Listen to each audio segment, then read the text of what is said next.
Audio. I gained 48.75 pounds per hand. Like, that's a mind-blowing amount of strength gain per hand in that amount of time. Hey y'all, welcome back to the Struggle Climbing Show. It's me, Ryan. I'm your host. Hope you're having an awesome day. And I'm glad that you're here because I'm kicking off a little bit of a new series here, kind of a runner that's going to be happening over the course of the coming months.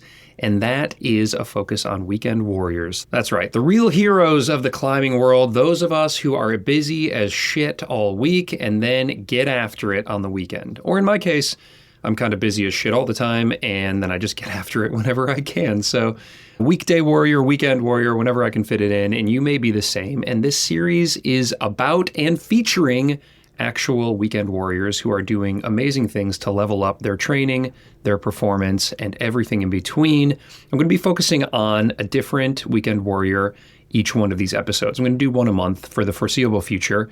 And I started this project back at the end of last year. Well, I put out this survey to listeners because I've been hearing stories from all of you about how you may be following along on my journey on the road to 13 or the road to V8, and you're on your own journey, and you've been reaching out not only to support me on mine, but also to share what's been working for you. And I love getting these stories from you guys. You're talking about how you changed a little thing with your training or your mindset, and it helped you punch into the next grade or unlock a new skill. And this is the kind of stuff that not only do I love hearing because it's like we're all on this road together, but also it's really motivating for somebody like me who's very busy to hear from people like you who are very busy and are still finding ways to level up your climbing game. And so each one of these episodes will focus on that. I'm going to connect with a listener of the struggle who's responded to this survey that I sent out or who has reached out to me with their own story. And we're going to highlight what's been working for them and in turn, learn something that may work for us. And I'm really excited. We're going to be focusing on a wide range of climbers. So different genders and ages and strengths and weaknesses and heights and abilities and focuses, whether they're bouldering or indoors or trad climbing or route climbing, all of it, everything under the sun. I'm going to try to focus on a little bit from everybody over the course of this series. And I'm telling you, I've already done a couple of these interviews and I'm just learning so much from them. It's been really, really cool. And this first one, we're kicking off with a weekend warrior by the name of Aaron. He reached out to me and I had a conversation with him about this crazy journey he's been on to build finger strength. I'm going to let him do like the full intro on who he is when we kick off this episode. But just, I guess as a little bit of a teaser, I will say that the results that he's gotten from this finger training protocol that he's developed for himself and also now shared with a lot of his friends, the results have been bonkers. I think he added north of 40 pounds per hand in less than a year. I mean, that's just wild. And of course, you know, little disclaimer here, I'm not saying this is going to work for you. I'm just saying that Aaron has found that this has worked for him and for some of his friends. He will tell you about it. And I've actually been implementing some of this system that he put forward. I'm going to link to the document where it lays out like the protocol that he uses. And I'm actually seeing some really impressive and fun and fast gains in my finger strength as well. So it's a pretty simple thing. I'll let him walk you through it. And in a future episode, I'm going to be focusing on mental game with another climber, on scheduling and how to kind of fit training in. There's a lot of different topics that we're going to be touching on going forward. This one happens to be about finger strength, and we all love talking about finger strength. So why not kick this series off with some finger strength ideas and hacks and stories from our weekend warrior, Aaron. So let's get right into it right now. And if you want to be a part of this series, I'll tell you at the end of this how you can reach out to me. All right, let's tap into our inner finger strength warrior here with Aaron Townsley.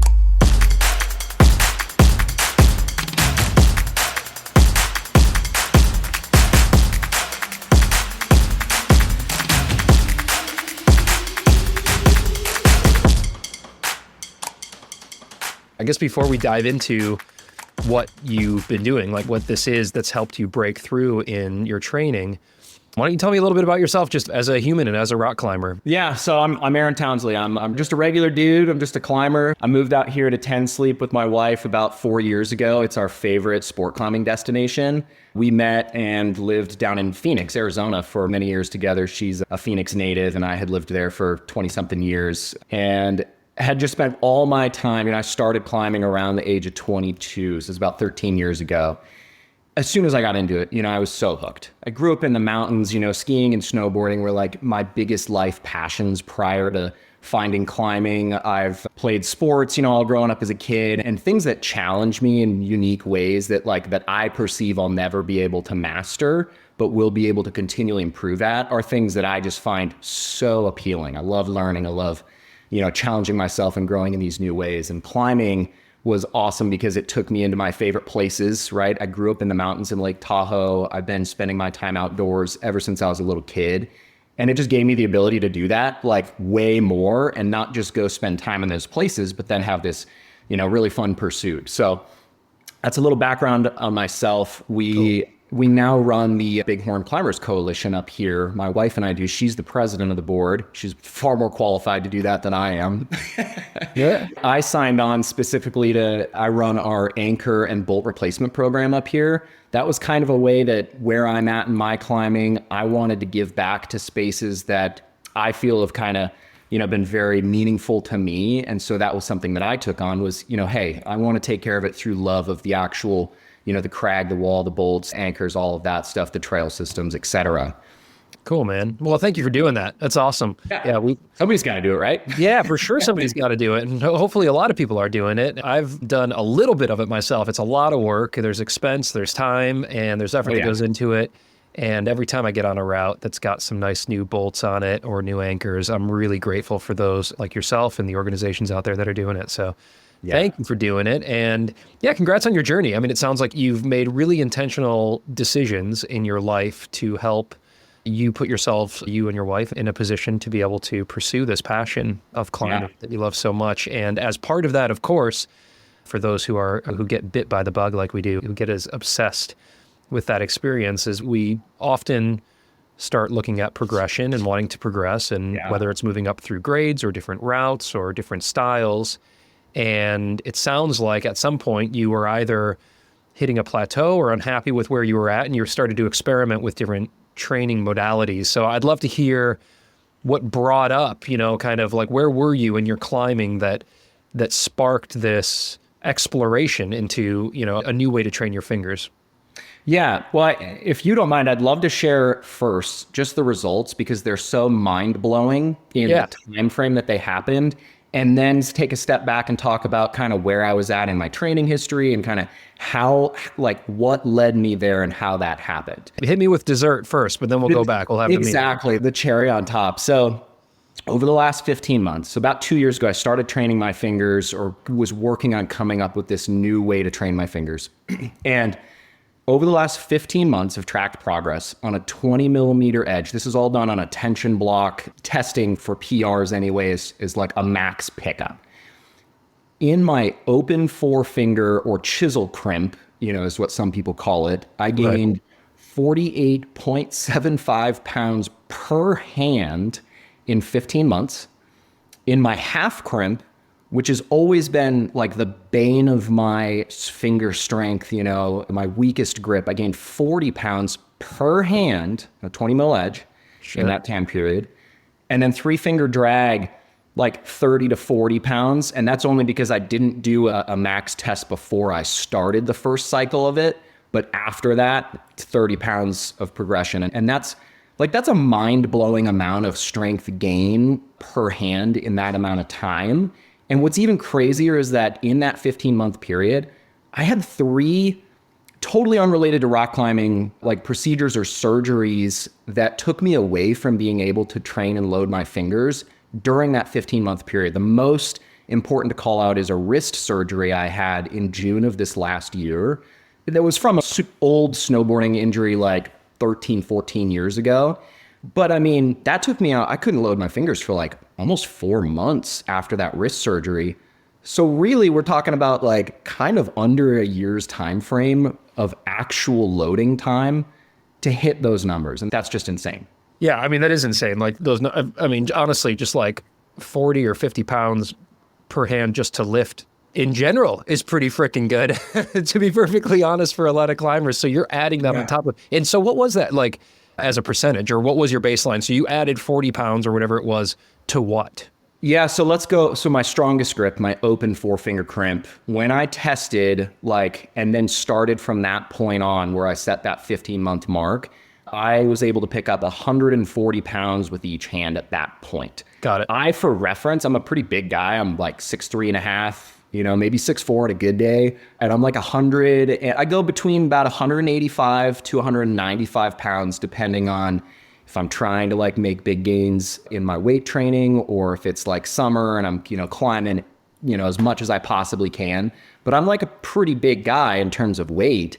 And as of December 31st, I PR'd per hand at 188.75 pounds, and I weighed 187 that day.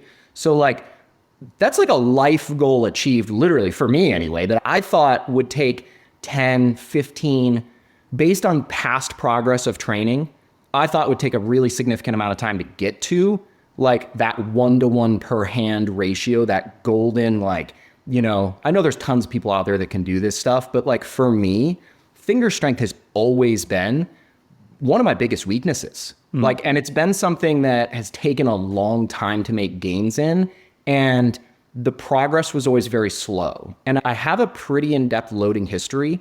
I think I started training about 7 or 8 years ago. Name a finger training protocol program. I've tried it and I've been consistent with it. I've started with the Anderson brothers way back in the days, my first delve into the world of training and periodized, specific training modalities to try to get stronger. I mean, I've done all kinds of different max hangs, all these different things. And yes, I made progress, but how I got to this and changing up what I was doing so drastically was stagnation. The last... In your climbing or in your hangs and your testing? In finger strength, in finger strength. I'd say from 2018 until 2023 was very stagnant in my gains in finger strength. There were little gains made. I worked with a coach from Lattice for 6 months in winter of 21 going into 22 spring. And I did make some gains there, but nothing I've ever done has proved or provided results this quickly that feel good. My fingers, people might think, oh my gosh, that guy's probably about to have a tendon explode. My fingers feel incredible. And we could talk more about why I think this type of methodology helps to also bring the connective tissue strength up relative as you go to prevent injury. But I also have a pretty in-depth training history of loading my fingers. So it's not like I just started this randomly and then added all this, different volume or intensity, because that would be a really good way to break yourself if you don't have a pretty consistent loading history. Yeah, no doubt. Well, and I appreciate you sharing that, because I think the training age, the history there, it's important to understand, because we're not just grabbing low-hanging fruit here.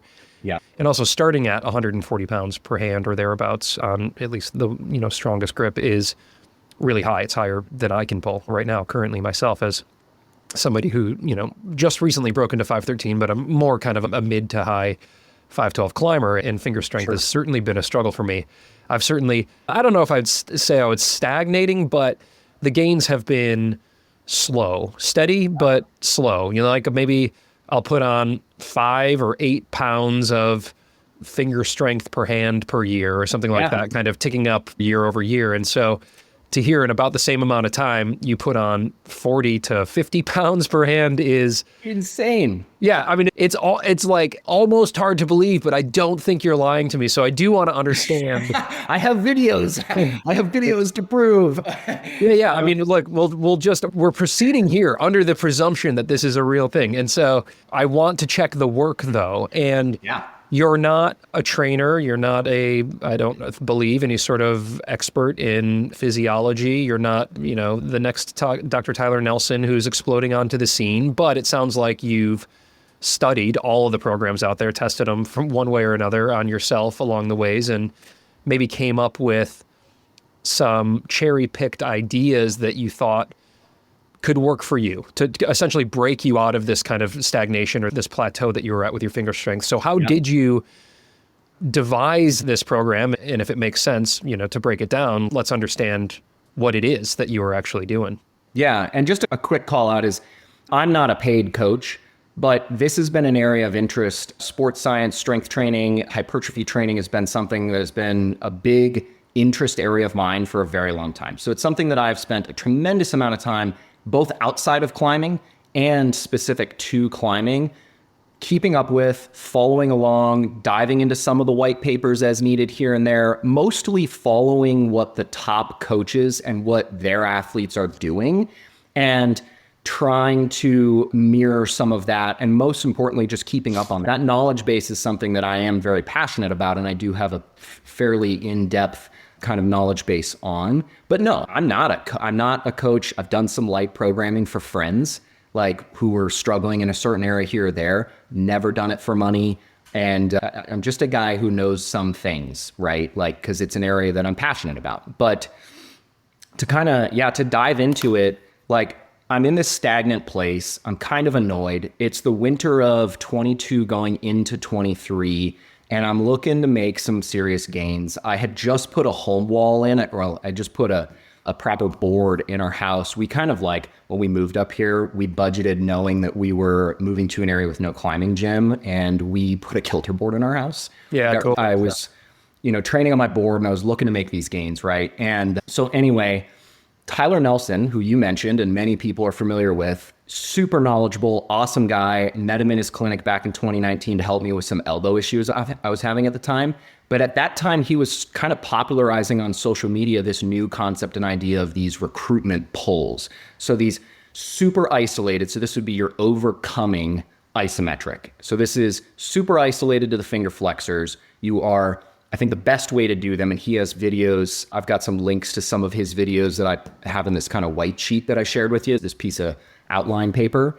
And essentially you are standing in a strong position where you are not using anything else in your body to assist in pulling. You're not pushing up with your legs. You're not pulling with your arm, your shoulder, your bicep, etc.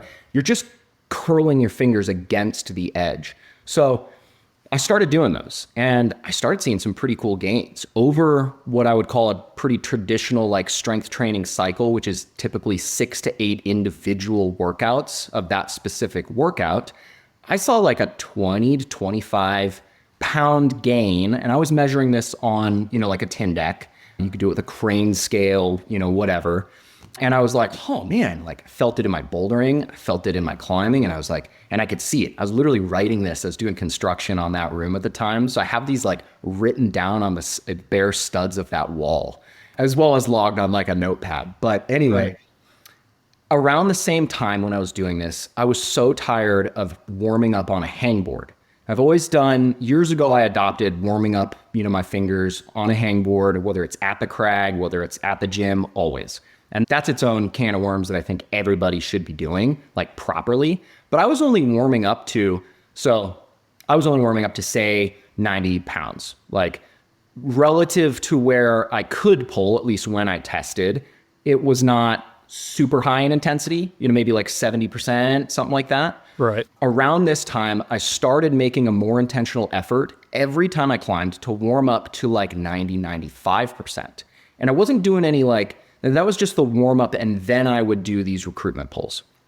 So anyway, that led me down. I see these gains and I'm like, holy crap, that's pretty cool. So afterward, and hold on, can I pause you there for a second? So when you're doing the recruitment pulls, or, we often will call them overcoming isometrics, as you said, essentially where you're trying to curl the fingers into this kind of a movable block, you were doing one essentially like near max recruitment pull, and that was a rep, and then taking a break, going to the other hand and taking time off. How many reps we're doing? Like, give me a little like set and rep scheme on those. Yeah. I here's what I really love. And I've messed around with 2 different versions for the recruitment pulls over the last 15 months. And I don't think I saw much of a difference between them, but they both work. 3 sets, 3 reps, no specific amount of time. Like, you're only producing maximal force for 3 to 5 seconds max anyway. So like doing a 10-second effort is kind of pointless. So I would pull, and I'm looking at my strain gauge at the time, and I'm going, okay, there's peak, hold, and then I just let off. And then I'm not timing the rest. I'm just like, okay, I gave it a couple seconds, take a breath, pull again. So kind of a repeater, sort of, but in a very maximal effort for these recruitment pulls. Yeah, 9 reps total. So 3 sets of 3 reps. So 9 reps total for each hand. Yep. And that's that exercise for that That's day. it.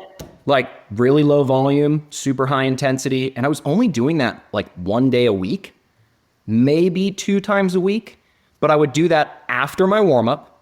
And again, every single time that I climbed, my warm up took me to a really high level of recruitment, 90, 95%. No additional pickups, but I just warm up to that and go, all right, cool. That was good. And take a few minutes rest and then hop on the board.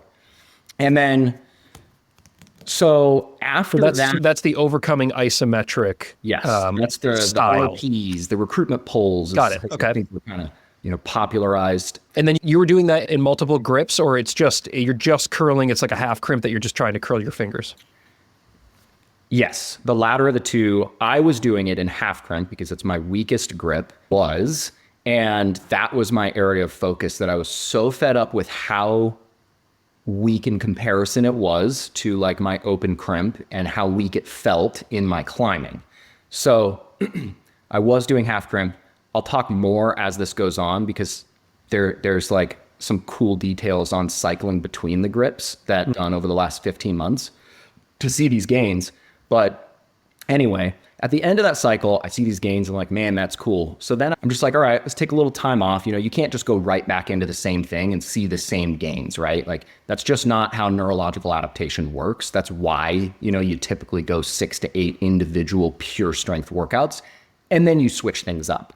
And anyway, I'm doing my warm-ups and I decided, I'll just do some max yielding isometrics for about the same cycle, call it 2 months, right? 1 day a week. At the end of that warm up, I would do 3 sets of 1 maximal pickup at like 90, 95%, like pretty high percentage of perceived ability that given day. And, I'm tracking this, like I know where my PRs are, so I can kind of see where I'm at, right?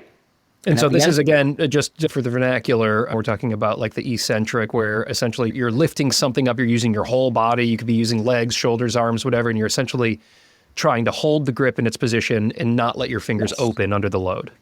Yeah, it is. A max yielding isometric is extremely similar, isometric is far more similar to eccentric contractions, but they are technically different. And the cool thing to call out there is you can typically, right? Like if I can pull in force on that recruitment pull, pick a number, right? 120 pounds or something, you could likely pick up way more weight than that. Tyler did. He collected a bunch of data. I sent him some, a ton of rock climbers sent him some. And if I remember right, what he published was, I think it was about a 30 to 33% difference between what you can actually flex and pull in an isolated fashion in that concentric motion versus what you can actually pick up in a yielding isometric. And that's, there's mechanical stress and friction going through your system that allows for that, right? Right.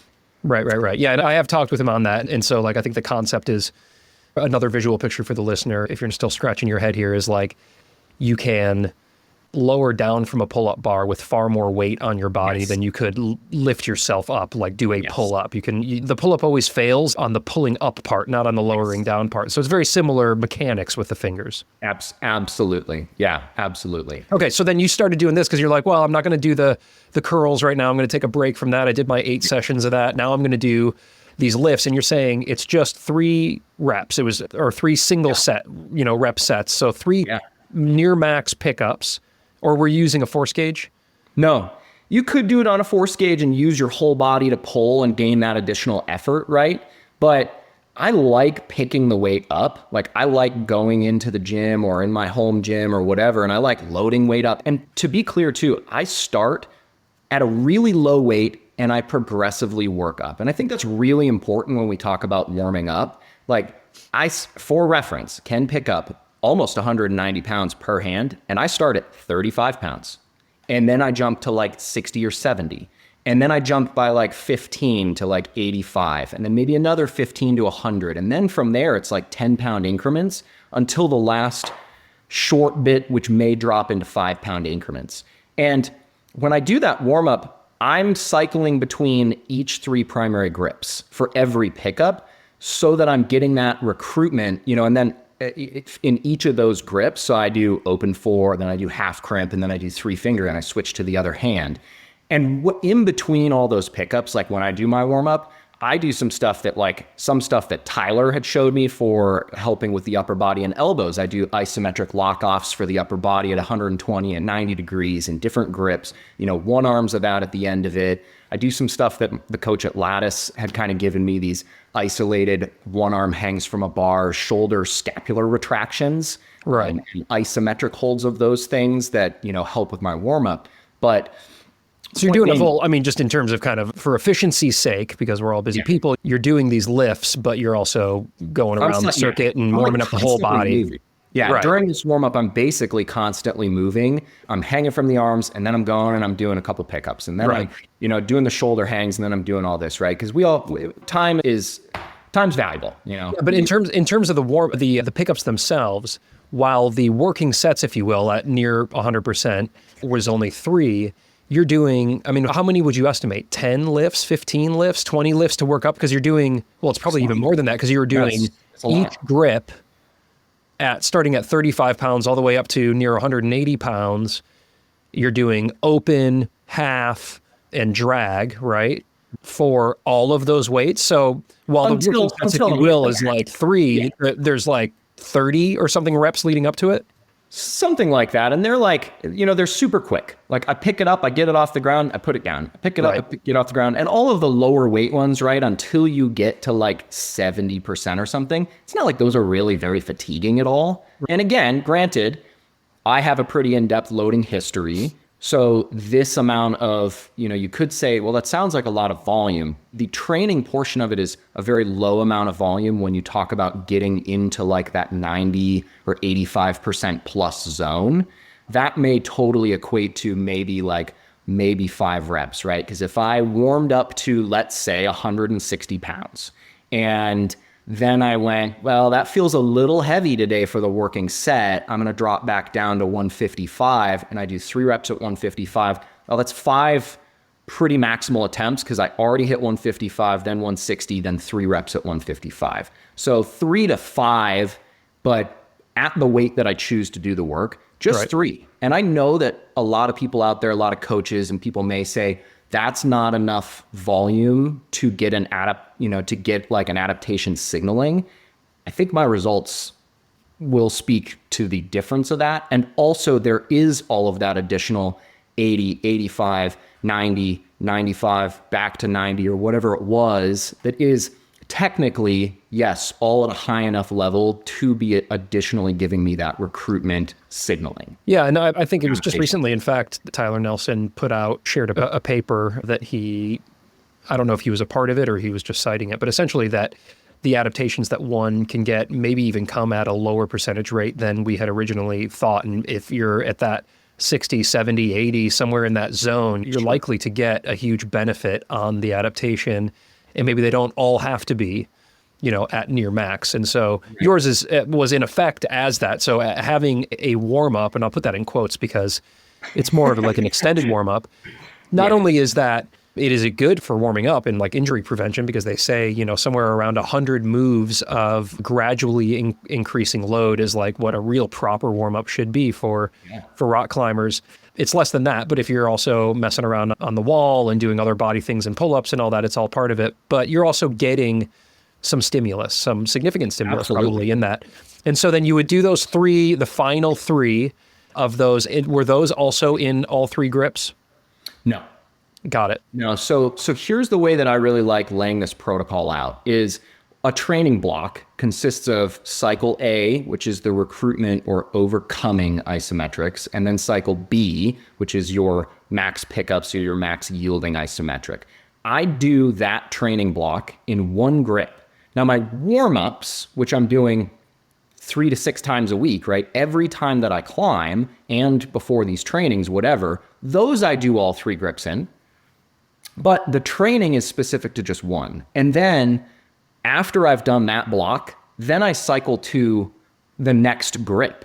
So I just did, let's call it was 2 months of recruitment pulls if you do it 1 day a week. It's 2 months of max pickups. You're 4 months into your year. And now I go, cool, I want to keep going. So I started doing 3-finger drag. And the recruitment pulls get a little funkier in the non-half crimp grips. Yeah. But that doesn't mean you can't do it. And I think that there's something there as well, because 3-finger drag, you have in any grip you're doing in rock climbing, you have 2 primary flexor muscles and tendons that are activating for that grip. You have flexor digitorum superficialis, FDS, and your FDP, the profundus. One of those connects right about here in that middle, kind of the end of that proximal phalanx.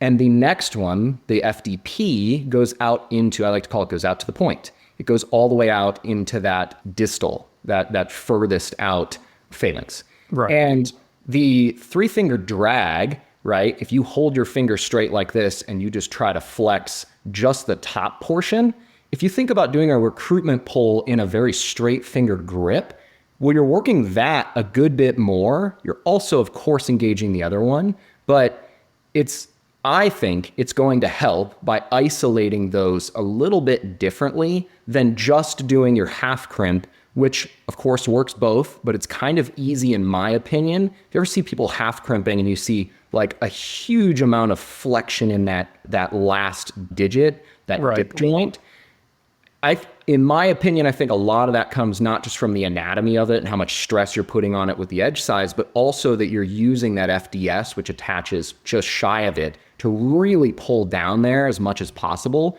And this, maybe somebody's going to call me out and say, this is bullshit. This is anecdotal. Like, this is just kind of gut feel for how it engages and how you kind of flex the two and how they work together. But anyway, I think that working the different grips and still trying those recruitment pulls, even if the form feels a little funnier, is beneficial. And then same for the open 4-finger grip.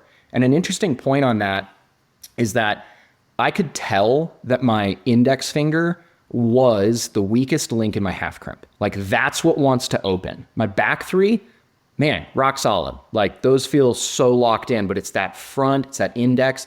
And so in between cycles of this, I did a mini cycle of the recruitment pulls in the 25 mil pocket on the tension block, where I did front 2 half crimp recruitment pulls.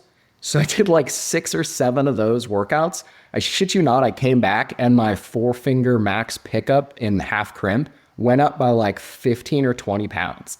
And I was like, oh my gosh, wow. Like, and I was hyper focused on what I felt was the weakest link there. Right. Yeah. I mean, I'm curious why you think this is. Like, it is, right? You did a thing and it produced results. Have you talked with Tyler or anyone else, like, physiologically, what is it that led to such massive jumps and explosion? You have been climbing.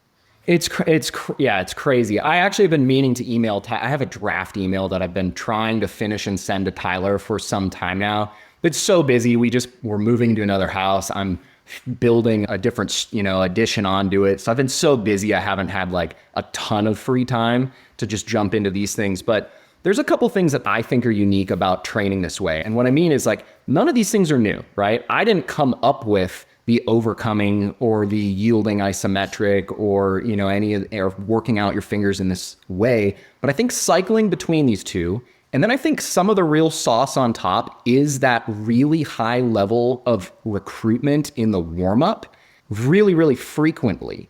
I think the combination of those 3 things is very unique because, number one, you're doing highly focused efforts which yield faster results, right? Like, hanging from a hangboard with a bunch of weight, in my opinion, sucks. And I did it for a lot of years, and it's uncomfortable. You stand there with a ton of weight. You can't really do anything between reps, whatever. Like, you got to unclip and put it down. Like, it's just annoying. And also, you're engaging all these different muscle groups, your back, your biceps, your shoulders, like so many more large muscles to try to support that effort, which means when you're making a strength adaptation, which is predominantly a neurological connection adaptation of like, hey, I can now recruit more muscle fibers to the cause. That's like the goal, is trying to gain more of that recruitment. When you talk about sending signaling to 5 different muscle groups, like that's not super focused. It's not super isolated. So that's why I think those recruitment polls, very isolated, are massively beneficial. And like sticking with it, like doing these things consistently. Consistency over time is what yields results.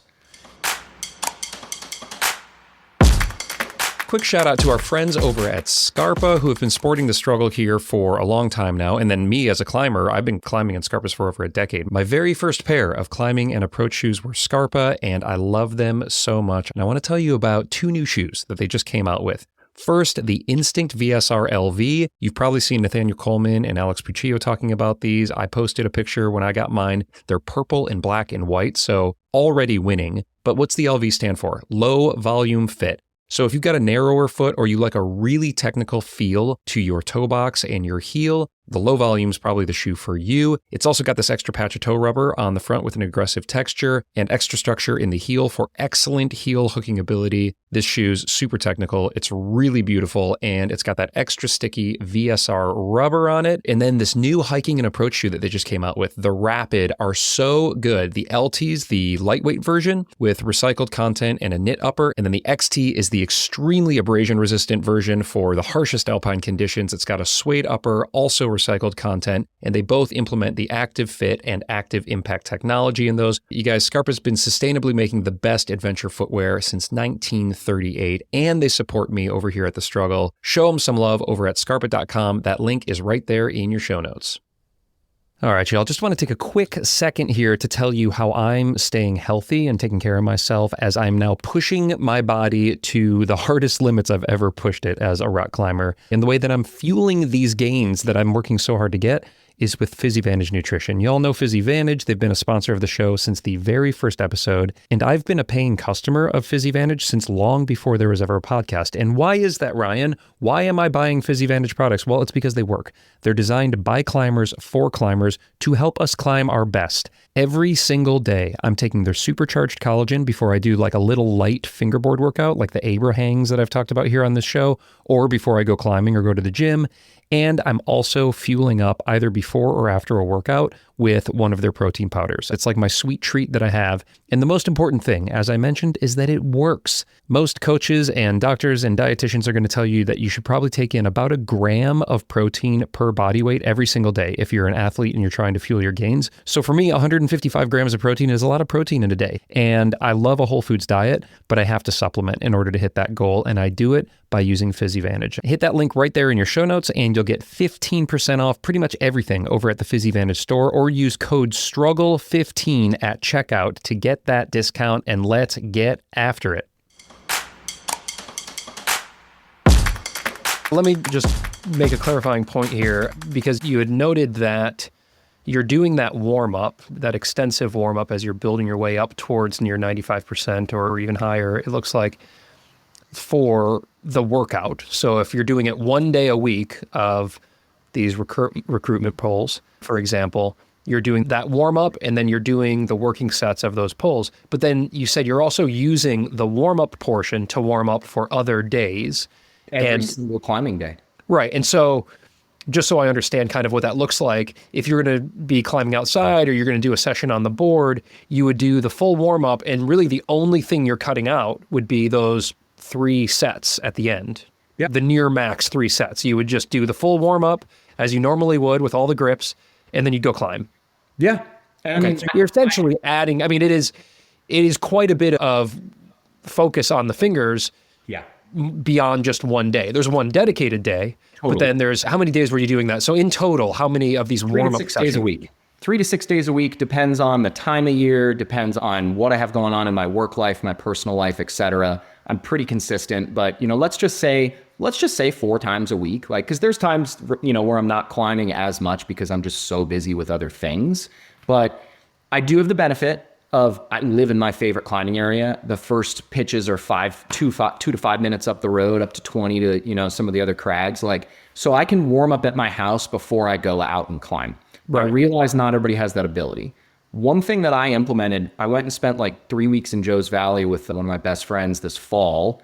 Place is amazing. I don't know why I waited so long to go there, but I took like a 2x10 or 2x12 scrap piece of lumber that I had, and I just countersunk an eye bolt into it.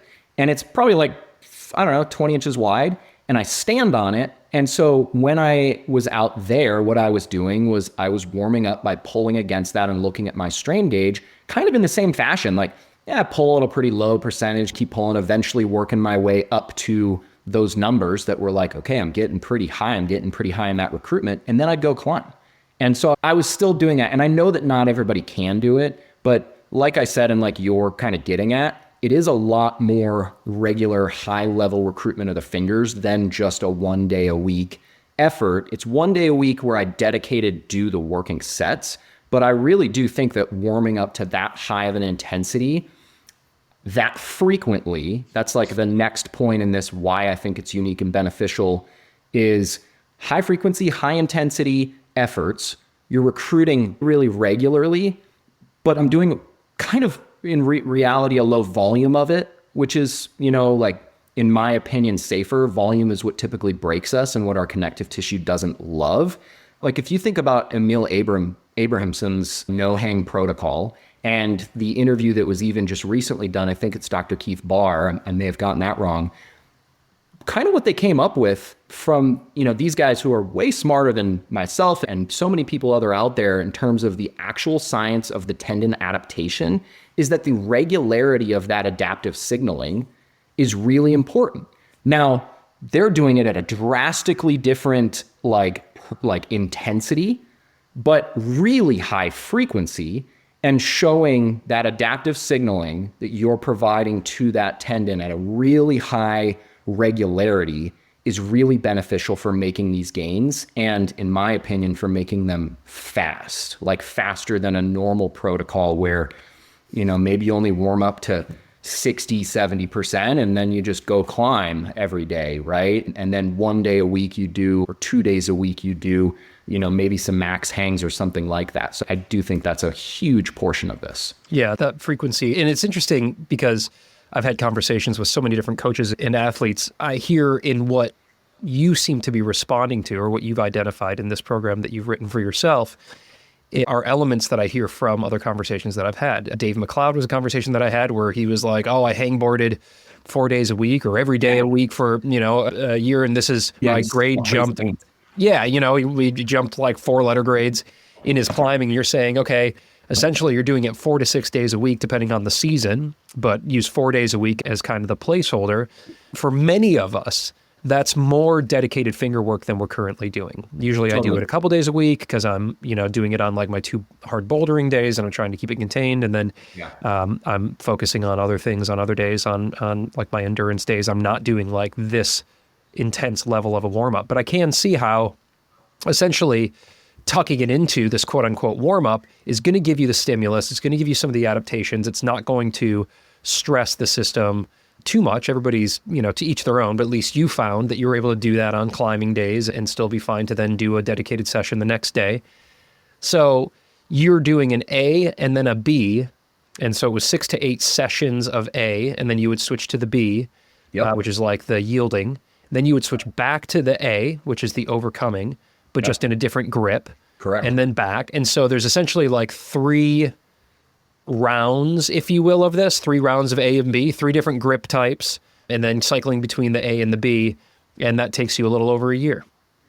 Yeah. I mean, and people can kind of modify that to go as niche as they want. Like right now I'm experimenting with, like I said, I did a period of time where it was 2-finger, half crimp, super isolated because I could tell my index was the weak link. Right now, I know that my back 3 from just some recent testing are way stronger than my front 3 in half crimp. So I'm actually doing this right now in front 3, literally just PR'd 2 days ago in my front 3 half crimp. Like it's working really well for me. And I got like 2 or 3 buddies on board doing this who have been seeing really fast gains as well. And they were kind of like, oh my gosh, there's something here. But I kind of want to step back for a second and address what you said, which is it is more finger loading than what most people are doing. And the real key there is don't just start doing this and then when you break yourself, start complaining. Right. Slow, progressive overload is the name of the game. And I mean, like, I don't have the magic solution for if you're currently only loading your fingers 1 day a week to a high level or 2 times a week to a high level, how you get to this. Do it slowly. Add the intensity and the volume methodically over months and slowly build up. Maybe you start warming up your fingers like this instead of doing 2 days a week. Add 1 day, but don't go super high. Go to like 70%. And do that for a couple months. And then maybe bring it up to 80% on that third day, in your warm-up. And then maybe after a handful of months, add another day in where you're warming your fingers up like this. And that way, over time, you are introducing that to your system in a way that it can tolerate, because volume and rapid changes to both intensity and volume are what break us. So many people will go start working with a coach, and it's a lovely trailing indicator, unfortunately, right? They get this new program, they've never done this much loading before, and bam, 3 to 6 weeks later, pull injury. It's not because that 1 day they did too much weight. It's because for 3 to 6 weeks or 8 weeks prior, they were building this volume and intensity that their body was not prepared for, and it breaks you, because that's how it works, right? Tendons adapt very slowly. I think that doing this type of progression helps address that, because you make these recruitment gains, so muscular strength gains very quickly, because it adapts at 2, 3, 4 times the speed of what your tendons do. But then after you've done that now for 4 weeks or whatever, or 8 weeks, you go into, and that's like very self-regulated, like any given day, you're not pulling more than what you can physically pull. Right. So if that is 80% relative to what your last 95% was or whatever, it's safer, because you're not trying to pick up a weight that's then going, oh my gosh, I can't support this today. But then when you go into that yielding isometric time frame, like almost all of the warm-up stuff, even though it goes to a high intensity, is still lower than that max number. And so the way I see it is like, you're kind of making this gain in your peak strength, and you're following it with these warm-ups kind of progressively.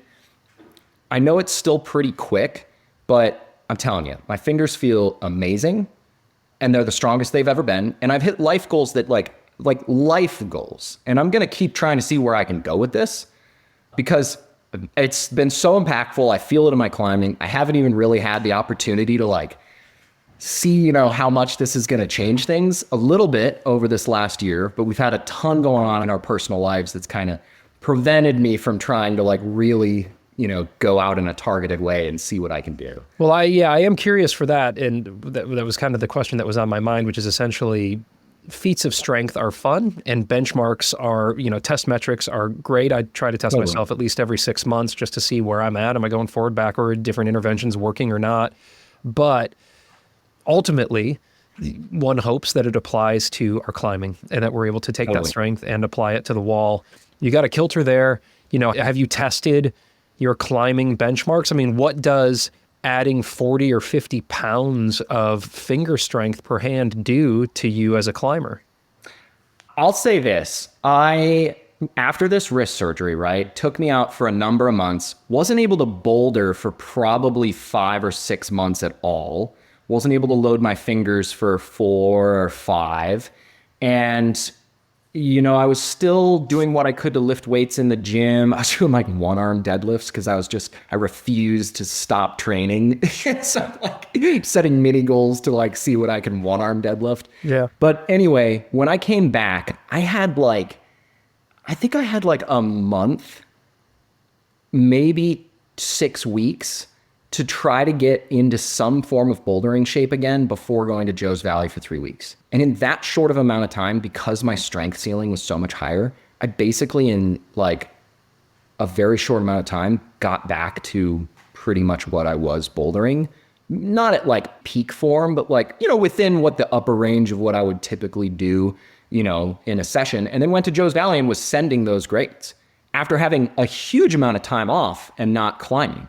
Same thing with getting on a rope. I had no aerobic capacity or anaerobic capacity at all. I hadn't been on a rope. I'd hardly climbed at all winter.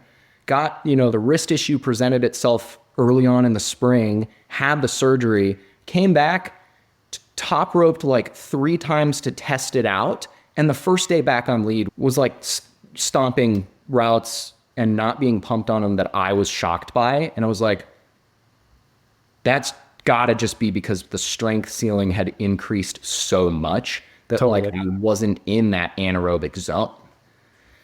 Yeah, that's the phase that I'm in right now, which is, I'm trying to tick up my sport climbing grade, and I'm on this road to V8. And one of the main areas of improvement, if you will, I won't say it's it is my biggest weakness, but it's an area of improvement. I'm trying to stay positive, is just bringing up that overall finger strength that I can boulder harder, so that ultimately any individual move on a sport route isn't going to take me near that limit. So the pump clock can be kept at bay for a while. So I'm really intrigued by all this. I mean, Aaron, I appreciate you reaching out and sharing this. So you wrote up this plan and you're just sharing it with friends and stuff right now, but I'm gonna link to it in my show notes, or maybe I'll just paste the whole thing down in the show notes so that people can follow it. And are you on Instagram? Or if anybody has any questions, I mean, I hate to say this already because you're probably going to get like inundated with messages now, but if anybody has any thoughts or questions, where can they find you? Yeah, so I ditched all social media a couple years ago. A hard transition to make, it always seems in our mind, but once I did it, it's like, oh, I could never go back. Like, I have no interest in that. Happy to have people reach out and chat with me. You can absolutely share my email. It's 89towns@gmail.com, 89TOWNS. My last name is Townsley. A lot of my friends call me Towns. So yeah, happy to answer questions. And I would love to hear stories if other people like pick this up and they are psyched on it. My very close friend coined the term getting borked, kind of like getting jacked. The effort, the energy put into getting strong, like lifting weights to build a strong body, it does make climbing a lot easier. When you can pick up a ton of weight in a deadlift, when you can, do all these other things like outside of climbing specific training, like train things that you don't think you need for climbing, like train bench press. It's really important in climbing, even if you don't think it is. But building a strong body is unbelievably beneficial for making moves feel easier on the back. Yeah, I dig that. And were you doing that on your dedicated finger days or your climbing days? When were you doing your generalized like weight training? Early on in my climbing, I used to weight train a lot. I started climbing and I thought, oh my gosh, it's going to impact the gains. I'm going to be sore. I'm not going to be able to get good quality climbing training in. So for a long time, for a couple of years, I kind of like petered out and didn't really do much. And then I came back and only did the stuff that I felt was pertinent to rock climbing. And when I finally embraced like, dude, screw it. Like, go lift weights in the morning and then boulder in the afternoon. Who cares if you're a little sore? Like, do you really need to perform at 100% of your potential in the gym that day? Right. Who cares? Like, give it a high intensity effort even when you're tired or a little sore, or 2 days later when you're a little sore. And the more you do that, the less it will impact you, the less sore you will be. So I did a couple years back kind of start doing 2-a-days, or like climb in the morning, do a short bouldering session, go lift weights that evening, something like that. I know time, we're all strapped for time. Like, try to find when and where you can do it. Stop, like, don't think about it in terms of everything I have to get done this week. That's a hard way to try to cram things in. Just be consistent. Like, get that 6 to 8 sessions in, try to do whatever thing you're working on 1 day per week in a very dedicated fashion, and just be consistent. Because like the set and rep scheme is far less important than the fact that you show up and do it regularly. Well, dude, I'm psyched. I'm going to go pick some heavy shit up off the ground now. That's right. I'm feeling it, life, man. Get borked. I really appreciate you sharing this with me and with us. And yeah, sky's the limit for you, dude. You put 40, 50 pounds on last year. We'll see where you go this year. I'm psyched to see where this takes my climbing. Don't really know, but it's been a fun process. I've been on the struggle side of like training and finger strength for a very long time, and this has been really impactful for me. I hope it helps other people too. All right, that wraps things up with our first Weekend Warrior conversation with Aaron. Aaron, thank you so much for taking the time to reach out to me and share your story, and then also to share your gains and your breakthroughs and this borking protocol with me and the rest of the listeners. Now, listeners, as I mentioned at the beginning of this episode, I've been implementing some of these concepts that Aaron talked about here in this show, and I've been seeing some really cool results. Basically, what I've been doing is extending my warm-up. That was kind of like the easiest, like low-hanging fruit for me. So I've already been doing a pretty nice progressive finger warm-up before my climbing sessions, whether that's at the gym or outside. I use my force board, force gauge, and there's a protocol in there that was written by Colin McGee from Camp for Human Performance, who's been on the show. Friend of the show, Colin McGee, super smart guy. And he put this protocol in there, and it's basically like a series of overcoming isometrics with a few yielding lifts at the end to get the fingers recruited and primed for a climbing day. And I've found that that's been really, really helpful for me. I love using the force board because I can just see the numbers, I can tell where I'm at. But what I did after talking with Aaron a little while ago for this episode is I beefed up that warm-up a little bit more by adding a few more lifts at the higher end, and also by adding a few different grips. So in the current protocol, like as Colin wrote it, it's like a half crimp, overcoming and yielding. I added in a drag as well, like a 3-finger drag, as well as an open hand. And so I've just, I don't know, maybe I added 5 minutes to my warm up or something like that, but it's giving me a little bit more of that high end stimulus. And then I've also started, but just recently, working in actual like off the ground weight plate lifts, so like I got a loading pin off Amazon for $15, and I've got some weight plates for just doing normal exercises. And so I just like hook my lifting edge to that and I lift off the ground. And so those are yielding style, but as Aaron talks about, he likes to alternate those. And so I've been doing that, and I can do it on the force gauge. You can use the force board to do that type of lift, like a full body lift, but there's something satisfying about just like picking weight up and setting it down. So I've been doing that. And I have been seeing some really nice progress in my finger numbers as I've been testing. So anyway, I'm going to link in the show notes to that protocol. You can take a look at it, try it for yourself, make sure you're easing in, as Aaron said, and, just based on your goals and your training age and your health and all of these things, just, tailor it to yourself and how you think it's going to best suit your training and your climbing goals. But then let me know if you try it. I'd love to hear from you. I'm sure Aaron would as well. And speaking of hearing from you, as I mentioned at the beginning of this thing, I would love to hear your story as a climber. I've been collecting these stories from climbers for the past 5 or 6 months now. This is how long it's taken me to get around to putting this series together. It takes a lot of work to put together a new series, but I'm so excited that we're finally doing this. So if you have a climbing story that you want to share, whether it's a training breakthrough or a mindset shift, or you've leveled up your performance in a way that you feel could be helpful to the rest of the struggle listening community, I'd love to hear it because it'll psych me up, 1, and 2, maybe it'll make it on the air. So anyway, the way to do that is to swing over to Patreon, patreon.com/The Struggle Climbing Show, and then join as a member. And you can pay me, which is awesome. I'd love that. Or there's a free tier, totally fine. So you can join either way for free, or, you can support the show. And then once you are a member, you can scroll back to the post that I did, which was back, I think, in December, but it's not I don't do a ton of posts. So you just scroll back, and it's a survey that I sent out called the Weekend Warrior Series. You can fill out that survey. Let me know your story. Let me know how your climbing has changed for whatever reason, and I'll be psyched to hear it. Maybe it'll make it on the show, maybe it won't, but give it a shot if you've got something cool to share. And then this series is going to continue 1 a month for the foreseeable future. The next one features a climber who broke into 512, and she didn't just like break into 512 like, oh, I did my first 512. She has been crushing 512s. She's got a great system for tracking her training. If like spreadsheet nerdery tickles your brain, this is going to be a great one. But she also has some very practical like training and performance tips that really helped for her. So that'll be the next one. And then I'm talking with a boulderer. And they're just going to go like, again, 1 a month or so forever, or for as long as you all keep sending me in these really great stories to share. So thank you for doing it. Aaron, thank you for being the guinea pig. Weekend Warriors Unite.